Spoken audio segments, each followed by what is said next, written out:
Welcome to episode number 34 of Podnutz.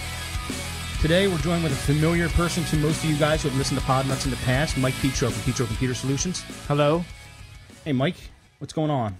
Not much. It's been a while, Steve, since the last time we did our podcast together. I figured this would be a good time for us to kind of play catch up and refamiliarize ourselves with what's been going on in both of our lives over the last course of what has been a few months since we've last been together. A few months. I always like doing a podcast with Mike every few months because he's mainly on site, I'm mainly in a shop, and we both do computer repair, so we could kind of like connect the dots of what's going on out there and see if there's anything new or see if there's anything exciting, anything of note.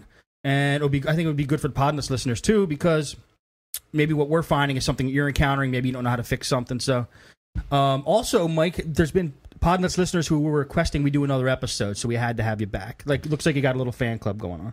That's good. I appreciate that. I always feels good to be loved. So good to be back and kind of reacquaint things and get in touch with the fans again. So here I am. Cool. So what's new out there, Mike, on the streets? What have you been finding? Anything new of note?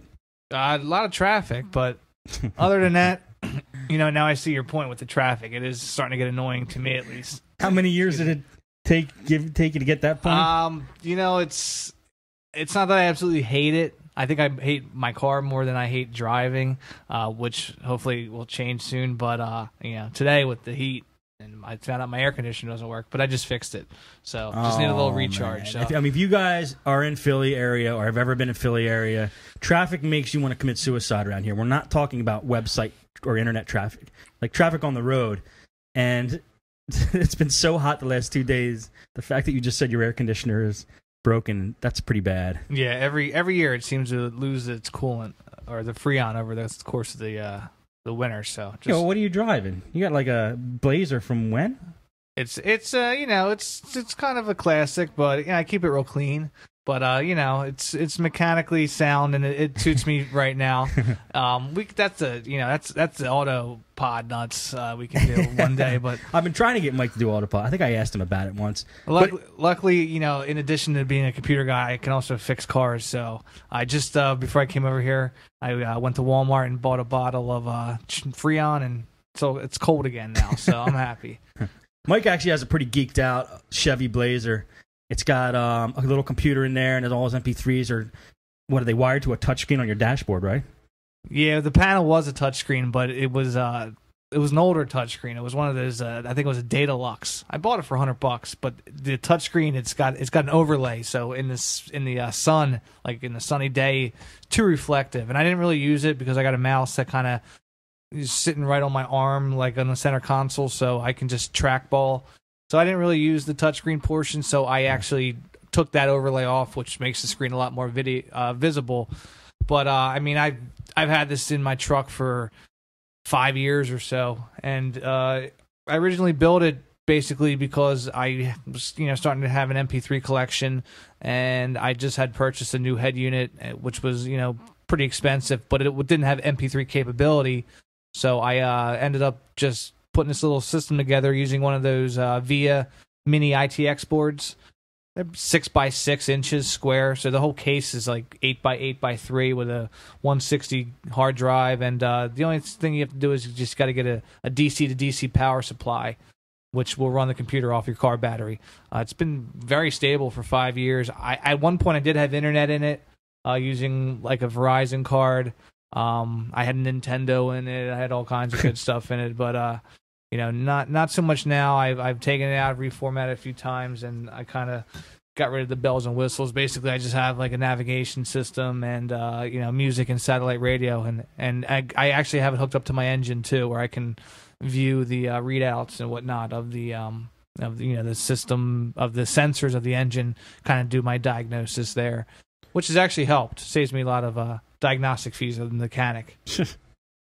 But it's a good little system. It's something I actually thought about putting in other people's cars, but I think for the average person, the technology's not integrated yet. It's like you got to do this and that. It's not just one unit. You stick it in like a head unit and you have a computer. I mean, I think they do exist. You see them on Pimp My Ride or whatnot. Yeah. But those things are, thousands of dollars. So, That's not to turn this in from Podnutz to car nuts, but I want to ask you, like, where your computer is sitting, like in the armrest of the, like, where do you keep it, under the seat? in the center console. Center console.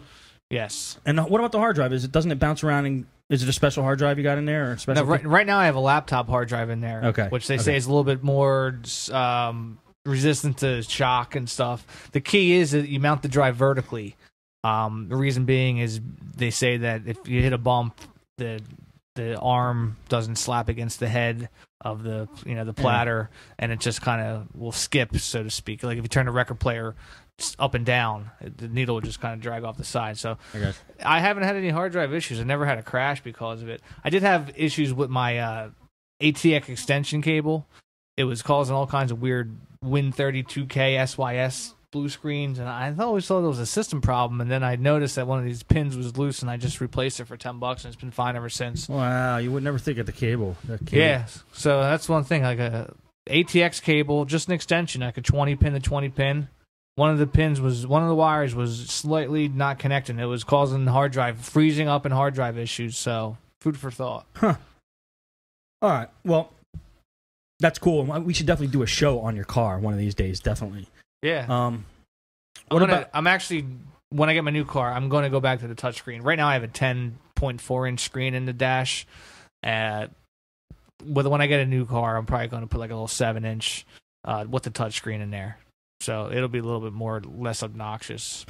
Maybe when my car becomes a classic, if I have it that long, I'll soup it up like yours. There you go. All right, computer repair stuff. You're out on the streets every day.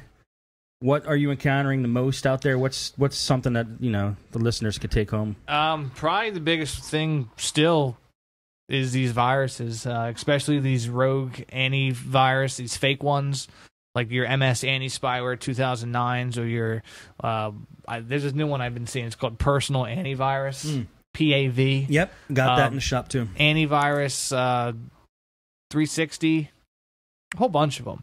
They're all pretty easy to remove, except that one that we had talked about. It was part of the MS Anti-Spyware, and it had this, I guess you would call it a supplementary virus. What was it called? Virut, VIRUT.CE. CF, I think. CF. The problem with that was it was infecting all the EXE files on the whole computer from beginning to end.